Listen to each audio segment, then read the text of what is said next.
Hello दोस्तों, नमस्कार। मेरा नाम है हरेंद्र तिवारी और आप देख रहे हैं एग्री एरा यूट्यूब चैनल। दोस्तों, आज हम क्रॉप प्रोडक्शन टेक्नोलॉजी या फिर यूँ कहें कि क्रॉप प्रोडक्शन के बारे में डिस्कस करेंगे। जो आपका कोर सब्जेक्ट रहता है एग्रोनॉमी, उसका मेजर पार्ट है serial, millet and pulses crop. तो आज हम इम्पॉर्टेंट जो क्वेश्चन आते हैं फाइनल एग्ज़ाम में बीएससी लेवल पर, वो कैसे रहते हैं उनके बारे में हम डिस्कस करेंगे। ये क्वेश्चन आपके डायरेक्टली एग्ज़ाम में आपको मिल जाएंगे। तो स्टार्ट करते हैं। सबसे पहले कि इसका एक बार सिलेबस पढ़ लेते हैं, उसके बाद में प्रीवियस ईयर के क्वेश्चन और जो एक्सपेक्टेड क्वेश्चन हैं कैसे आ सकते हैं और आएंगे ही, तो कैसे आएंगे वो देखते हैं। सबसे पहले इसमें जो खरीफ क्रॉप के बारे में ज़्यादातर क्वेश्चन आएंगे, क्योंकि खरीफ क्रॉप का ही मैं सिलेबस डिस्कस कर रहा हूँ। तो सबसे पहले क्या है कि सीरियल क्रॉप्स के बारे में पूछेंगे। तो उसमें कौन सा है? राइस है, मेज है, सोरघम है, पर्ल मिलेट है और फिंगर मिलेट है। इसमें से ये इनके साइंटिफिक नेम तो आपको पता ही होने चाहिए। फिर एक पूरी होती है कल्टीवेशन प्रोसेस, ठीक है। तो उसको कैसे हम निकालेंगे या कैसे उसके पूरा कंडीशन होती हैं कि कैसे टोटल क्रॉप्स का पैकेजेस एंड प्रैक्टिसेस पूछ लेंगे। तो पैकेजेस एंड प्रैक्टिसेस में जो मैं अभी बताऊंगा कि कैसे उसको करना है। पल्सेस में पिजन पी है, मूंग बीन है, उर्द बीन है। ऑयल सीड में ग्राउंडनट है, सोयाबीन है। इसके बाद में है ऑयल सीड। ऑयल सीड में क्या है? ऑयल सीड में आपका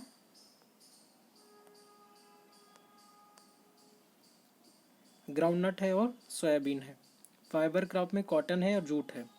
इसमें से कौन कौन से इम्पॉर्टेंट है? और फॉरेज क्रॉप में अगर चारे वाली में देखें तो सोरघम है, कॉपी है, क्लस्टर बीन है, नेपियर ग्रास है। ठीक है, इतनी जो ये फॉरेज क्रॉप्स में आती हैं। अब इसमें से क्वेश्चन कैसे आ सकते हैं, क्योंकि ये ज़्यादा इसमें कठिन नहीं है, सिंपल सा है। कोई ऐसे क्वेश्चन घुमा के नहीं आते हैं कि जिससे आपको प्रॉब्लम हो।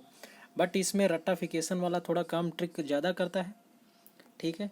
तो कैसे ये काम करेगा, ठीक है, तो वो हम देखते हैं कि कैसे क्वेश्चन आते हैं।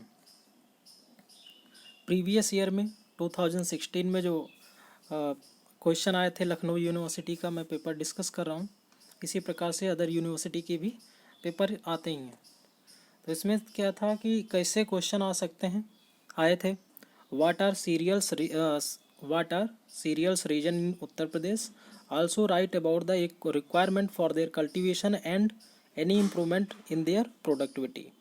कहने का मतलब क्या है? उत्तर प्रदेश में अनाजी क्षेत्र कौन से हैं और उनकी खेती की आवश्यकता एवं उनके उत्पादन में बढ़ोतरी के बारे में भी लिखना है, ठीक है। तो इस प्रकार से क्वेश्चन आ सकते हैं। तो कौन कौन से टॉपिक आपको तैयार करने हैं, ठीक है, एग्ज़ाम आपका बहुत ही नज़दीक है। तो कैसे हम कौन कौन से टॉपिक को नज़दीक करें कि सबसे ज़्यादा क्वेश्चन किसके आने के चांसेस ज़्यादा हैं। तो सबसे पहले आप राइस को तैयार करिएगा। राइस के बारे में कौन कौन सी चीज़ें और मैं कौन कौन से इम्पॉर्टेंट हैं वो मैं बता दे रहा हूँ। राइस का 100% आप मान के चलिए। सोरघम देख लेना, मेज़ देख लेना, इतने। इसमें आपका पिजन पी देख लेना, बस। इसमें ग्राउंडनट और इसमें कॉटन 100% आएगा। कॉटन से क्वेश्चन हमेशा आते हैं। सोरघम हो गया, नेपियर हो गया। तो ये क्वेश्चन इस प्रकार से 5 यूनिट हैं, तो 1 यूनिट से ये क्वेश्चन बन के आएगा, ये भी आप मान के चलिए।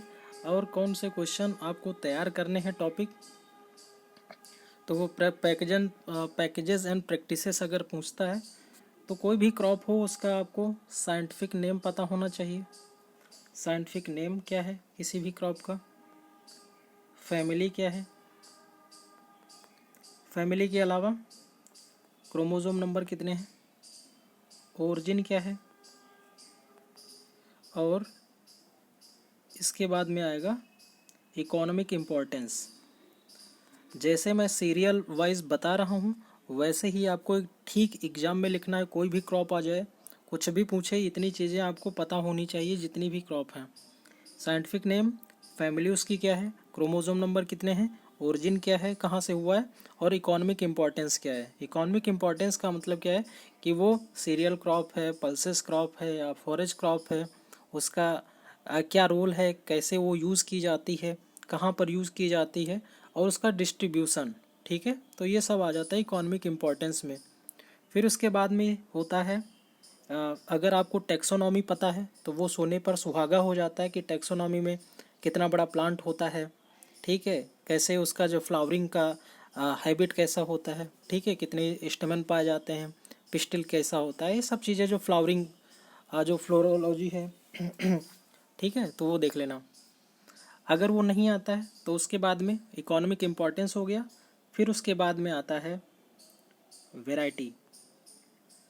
वैराइटीज़ बहुत ज़्यादा इम्पॉर्टेंट हैं, क्योंकि मैं तो यही सजेस्ट करूँगा कि जितने हैं सबकी 3-3 4-4 वैरायटी आप रट लीजिए, मिनिमम 4 वैरायटी। और कुछ क्रॉप हैं जिनकी जो वेटेज ज़्यादा होता है तो उनका 100% आप देख लीजिएगा कि ज़्यादा से ज़्यादा उनको कवर करने का कोशिश करिए। जैसे राइस की वैरायटी आपको याद करना है, और राइस में नंबर पाने का अच्छा क्या है तरीका, क्योंकि 3-4 वैरायटी तो सबको आती हैं, तो आपको क्या करना है कि इरिगेटेड कंडीशंस में, ठीक है, कौन सी वैरायटी ज़्यादा सूटेबल है। जो एक होता है ना कि डीप इरिगेटेड वाली, कि जो ज़्यादा जल भराव में होती हैं, वो कौन सी वैरायटी हैं, दो जैसे जलप्रिया है, जलनिधि है, ठीक है। कुछ होती हैं जैसे जो ड्राई रीजन्स में लगाई जाती जिनको, ठीक है। लो लैंड में कौन कौन सी वैरायटी लगाई जाती हैं, अपलैंड में कौन कौन सी वैरायटी लगाई जाती हैं। तो इनके दो दो वैरायटी अगर पता होगी तो अलग से इम्पैक्ट पड़ता है और नंबर आपके ज़्यादा होने के चांसेस बढ़ जाते हैं, ठीक है। तो राइस के केस में क्या है कि नंबर जो आप वैरायटी हैं उसमें कैटेगरी अलग अलग से दी हैं, ठीक है, कि इरीगेटेड में, हाई इरीगेटेड, ठीक है, लो लैंड में कौन सी वैरायटी होती है, अपलैंड में कौन सी वैरायटी होती है, ग्रो की जाती है, तो वो सब इसमें आ जाएगा, ठीक है। फिर उसके बाद में वैरायटी के बाद में आता है सॉयल रिक्वायरमेंट। सॉयल कैसी होनी चाहिए, तो सॉयल में आपको 3 चीज़ें पता होनी चाहिए बस। एक, सॉयल में क्या पता होना चाहिए, पीएच। फिर उसके अलावा कौन सी सॉयल होती है, तो ये तो सभी में एक लाइन होती है ना कि क्या कहते हैं, पानी न भरा होना चाहिए, ड्रेनेज फैसिलिटी अच्छी होनी चाहिए, ठीक है। और कौन सी सॉयल है, जैसे ड्राई सॉयल क्या कहते हैं, सैंडी लोम सॉयल है या लोम सॉयल है, जो भी हो वो आपको सॉयल पता होनी चाहिए। और फिर उसके बाद में आपको पता होना चाहिए कि ये कहाँ पर ग्रो की जाती है, ठीक है, कहाँ पर इसका क्षेत्र है, तो क्षेत्र से पता चल जाएगा ये सॉयल रिक्वायरमेंट में। सॉयल के बाद में क्लाइमेट रिक्वायरमेंट, तो क्लाइमेट रिक्वायरमेंट में कितना टेम्परेचर होना चाहिए, मिनिमम और मैक्सिमम। फिर कौन सा वार्म चाहिए टेम्परेचर क्लाइमेट या कोल्ड चाहिए, तो मोस्टली वार्म ही होता है, ठीक है, तो वो लिख लेना। एक, अगर आपको मिनिमम और हाई टेम्परेचर ना पता हो तो एक रेंज भी लिख सकते हो कि 20 से 30 के बीच में या 21 से 36 के बीच में रहता है, ठीक है, तो वो सही, वो उसमें आ जाता है एवरेज। टेम्परेचर के बाद में आपका ह्यूमिडिटी कितनी होनी चाहिए ये बता सकते हो, और जो वेदर है, क्लाइमेट कैसा है, ठीक है, रिक्वायरमेंट कितनी होनी चाहिए, ठीक है। और शॉर्ट डे प्लांट है, लॉन्ग डे प्लांट है, तो ये भी फोटो पीरियड जो पीरियडिज्म है इसमें भी आ जाएगा, तो इसको अच्छे से इसमें इंक्लूड कर देना, तो आपके जो आंसर की क्वालिटी है वो और भी ज़्यादा बढ़ जाएगी। क्लाइमेट के बाद में आता है, क्या आता है, इरिगेशन। इरिगेशन कितनी सिंचाई चाहिए, कि कौन सी स्टेज में, ग्रोथ पीरियड में चाहिए, ठीक है, तो वो अपना इसमें इंक्लूड कर सकते हो। फिर इरिगेशन में कितना पानी चाहिए, ठीक है, मिलीमीटर में कितना रिक्वायरमेंट होता है, कितनी सिंचाई चाहिए, कब देनी चाहिए, तो ये सब आपकी जो है छिद्दा सिंह की बुक है, बहुत अच्छी है, सब कुछ उसमें इंक्लूडेड है, मिल जाएगा। फिर उसके बाद में है क्या मिलेगा कि ये हो गया seed, yes, seed rate. Seed rate अगर हम राइस की बात करें तो राइस में सीड रेट क्या होता है कि कितना, अब इसमें भी टाइप्स होते हैं ना सीड के, कि क्या कहते हैं, ट्रांसप्लांटिंग के लिए कितना सीड चाहिए, डायरेक्ट सोइंग के लिए कितना चाहिए, ठीक है। और ये जो तुम्हारी एसआरआई मेथड है, ये सब आएंगे। एसआरआई मेथड क्या होता है, कैसे वेट नर्सरी लगाते हैं, ड्राई नर्सरी कैसे लगाते हैं, ठीक है, तो इनको अच्छे से रट लेना और देख लेना, क्योंकि ये सब आएंगे। सबसे ज़्यादा वेटेज राइस का रहता है इसमें खरीफ में, तो इसको बहुत अच्छे से तैयार करना है। फिर उसके बाद में सीड का सोइंग कब करते हैं, सीड का सोइंग हो जाएगा, सोइंग टाइम हो जाएगा। सोइंग टाइम के बाद में हेडिंग आएगी कि फील्ड प्रिपरेशन। फील्ड प्रिपरेशन कैसे करते हैं, तो फील्ड प्रिपरेशन के बाद में इसमें तो ये भी आएगा पडलिंग क्या होता है, तो पडलिंग अलग से हेडिंग डाल देना, राइस के लिए पडलिंग हो जाएगा। फिर उसके बाद में डिफरेंट टाइप के जो मेथड यूज़ किए जाते हैं, अभी मैंने बताया था ये सारा ही मेथड हुआ। जो अनदर मेथड है, अपलैंड राइस कहाँ होता है, लो लैंड राइस कहाँ होता है, ठीक है। तो ये सब अगर चाहो तो अपना इसमें कर सकते हैं। जितना अच्छा लिखोगे उतने अच्छे नंबर मिलते हैं, क्योंकि लिख के तो सब आते हैं, लेकिन नंबर उन्हीं को मिलते हैं जो अपना अलग से कैटेगरी से लिखते हैं, ठीक है। कि कौन कौन से, जैसे एसआरआई का मेथड है, राइस में कल्टीवेशन कैसे होती, कैसे बेड की प्लांटिंग होती है, जीरो टिलेज मेथड से कैसे हम उत्तर प्रदेश में, ठीक है, करते हैं, या फिर अदर करेंगे।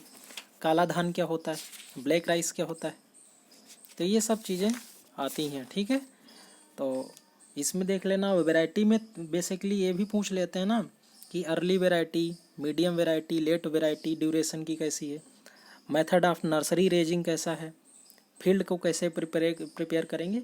तो समटाइम्स क्या होता है कि आपकी वैरायटी पूछ लेते हैं, जैसे इसमें डायरेक्ट लिखा भी है, ओरिजिन है, distribution, economic importance, soil and climatic requirement, variety, cultural practices and yield वगैरह। तो ये सब तो सिंपल है, कोई ऐसा है नहीं, लेकिन कौन किसके लिए वेटेज ज़्यादा है वो देख लेना। फिर उसके बाद में आपका ये हो जाएगा, फिर यील्ड आएगी। यील्ड के बाद में या यील्ड से पहले भी हम जो ये डिजीज़ेज़ वगैरह लगती हैं, इंसेक्ट पेस्ट एंड डिजीजेज़, तो उसमें इंसेक्ट पेस्ट डिजीजेज़ में जो इंसेक्ट होंगे ये लिख लेना, कोई 2 3 4। फिर उसका एक लाइन की कैसा निम्फ जो है प्रॉब्लम करता है, सकिंग टाइप का है, पत्तियां खाता, क्या खाता है, उसका एक आधा कंट्रोल, ठीक है। तो कंट्रोल में एक तो रहता है कि जो बायोलॉजिकली कंट्रोल कर सकते हैं, एक होता है फील्ड प्रिपरेशन से, ठीक है, एक कोई केमिकल का लिख देना, हो जाएगा काम। डिजीज़ का भी सेम रहता है, ठीक है। फिर ये पोस्ट हार्वेस्ट अगर उसमें रिक्वायरमेंट हो तो लिख सकते हो, ऐसे कोई बात नहीं।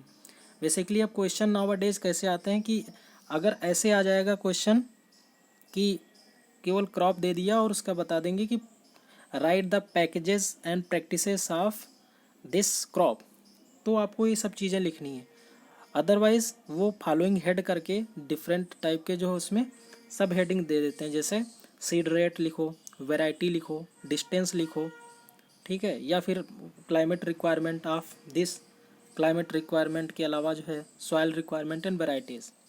तो ये 3 चीज़ों पे सबसे ज़्यादा फोकस करना है, 3 या 4 पे, climate requirement, soil requirement, varieties and yield.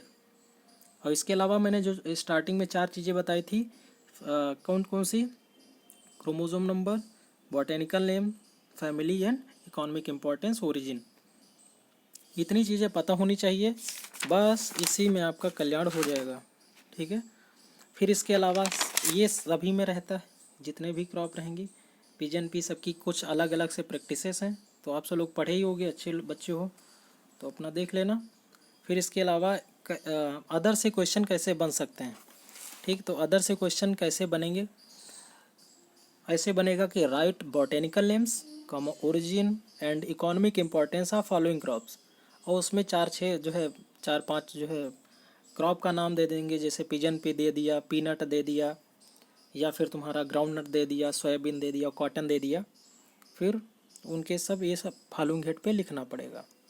कभी कभी ये हो जाता है कि उत्तर प्रदेश के स्पेसिफिक में पूछ लेते हैं कि यूपी के स्पेसिफिक में वैरायटी लिखो, कि उत्तर प्रदेश में कौन कौन सी कॉमन वैरायटी हैं जो यूज़ की जाती हैं। तो ये आपके लिए सही बात है कि उत्तर प्रदेश से रिलेटेड जितनी भी वैरायटी हैं, चाहे वो राइस की हो, चाहे वो मेज़ की हो, चाहे वो कॉटन भी यूज़ किया जाता है इधर आगरा साइड में, तो कौन सी वैरायटी यूज़ की जाती है, पिजन पी है, तो उनको देख लेना, ठीक है। सीड रेट इसका जो फॉरेज क्रॉप का है उनका आ सकता है, ओके। और इसके अलावा ऐसा नहीं है कि इसी से आता, कभी कभी क्रॉप रोटेशन वगैरह भी देख लेते हैं, तो क्रॉप रोटेशन है, लेट सोइंग वैरायटी हैं, कैसे ट्रांसप्लांटिंग करेंगे, ठीक है, तो ये सब आ सकते हैं। और इसके अलावा कल्टीवेशन तो पूरी आएगी कि right in detail about the cultivation of groundnut in Uttar Pradesh, rice in Uttar Pradesh. तो इसमें घबराना नहीं है कि उत्तर प्रदेश अगर उसमें ऐड कर दिया तो उत्तर प्रदेश तो हमने पढ़ा नहीं है, तो उत्तर प्रदेश का कैसे लिखेंगे, और सब सेम ही है, ठीक है, बस वैरायटी का थोड़ा वो रहता है, तो वैरायटी अपना देख लेना। फिर कभी क्वेश्चन आ जाता है कि write about the climate and soil requirement, sowing time, seed rate, ठीक है, और इम्प्रूव्ड वैरायटी ऑफ क्रॉप्स, और उसमें कोई राइस हो सकता है, कॉटन हो सकता है, या फिर क्या होगा, मेज होगा। तो इस प्रकार से आपके एक लॉन्ग में क्वेश्चन जितने भी आएंगे बन जाएंगे। लेकिन एक बात ये ध्यान रखना कि इसके अलावा क्वेश्चन अगर आपको नंबर अच्छे चाहिए तो climate reason with the using of map, map का यूज करके भी आप अच्छे नंबर पा सकते हो। कैसे मैप का हम यूज करेंगे कि अगर इंडिया का पूछ रहे हैं कि इंडिया में कल्टीवेशन बताओ, तो कल्टीवेशन में डिस्ट्रीब्यूशन जो हम दिखाते हैं, तो कल्टीवेशन का जो डिस्ट्रीब्यूशन दिखाएंगे अगर उसमें हम मैप बना देते हैं तो अलग से वो इम्पैक्ट बनेगा कि इस प्रकार से होगा ना, इस प्रकार से ऐसे करके बना देना, कि फिर ऐसे ऐसे जहाँ पे आपको लगता है डिस्ट्रीब्यूशन पता है कि आपका मैप कि यहाँ पर शुगर केन होता है तो उसको क्या कहते हैं, राइस होता है या फिर मेज होता है, तो बता दोगे, तो इस प्रकार से वो इंडिकेट कर दोगे और यहाँ पे लिख दोगे कि डिस्ट्रीब्यूशन ऑफ दिस क्रॉप, ठीक है, और इन डिफरेंट क्रॉप्स या डिफरेंट रीजन, तो अलग से आंसर का इम्पैक्ट बढ़ जाएगा। इसी प्रकार से आपका उत्तर प्रदेश का, तो उस उत्तर प्रदेश का जैसे जो बनता है इस प्रकार से है, ठीक है, तो उसमें भी जहाँ पे हो कि कौन से डिस्ट्रिक्ट में होता है, कौन से रीजन में होता है, तो नंबर और बढ़िया मिल जाएंगे, ठीक है। बी थोड़ा क्या कह सकते हैं ना, थोड़ा और भी ज़्यादा अपने आप को स्मार्ट बनाइए जिससे नंबर अच्छे मिलेंगे। कॉटन को मत भूलना, कॉटन से इम्पॉर्टेंट क्वेश्चन आपके बहुत ज़्यादा आने के चांसेस हैं, कॉटन को मत भूलिएगा। इम्पॉर्टेंट क्वेश्चन क्या है, राइस देख लेना, कॉटन देख लेना, ग्राउंडनट देख लेना, पिजन पी देख लेना, ठीक है, और सोरघम पर्ल मिलेट से एक आएगा, इसके अलावा कुछ भी नहीं आने का, मतलब आएगा लेकिन इसी से मैक्सिमम जो है वेटेज रहेगा, ठीक है, ये तो इनको देख लेना, बाकी का जो 4 चीज़ें हैं वो सबकी देख लेना बस, ठीक है। तो इनका अच्छे से तैयारी करिएगा। एग्रो क्लाइमेटिक रीजन क्या होता है देख लेना, पडलिंग क्या होता है वो देख लेना, एसआरआई मेथड क्या होता है वो देख लेना। फिर इसके अलावा agro climatic reason Uttar Pradesh में 9 जोन में है, वो कौन कौन से हैं, एग्रो क्लाइमेटिक जोन इंडिया में कितने 15 हैं, वो कौन कौन से हैं, ठीक है, ये क्वेश्चन आपके आते हैं और यही सब क्वेश्चन आएंगे, इससे ज़्यादा कुछ भी नहीं आने का।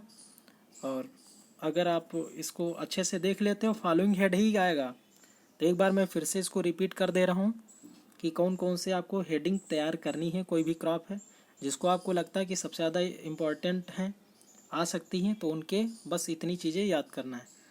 सबसे पहले मैं भी बता देना कौन कौन से हैं, एक साइंटिफिक नेम, फिर फैमिली,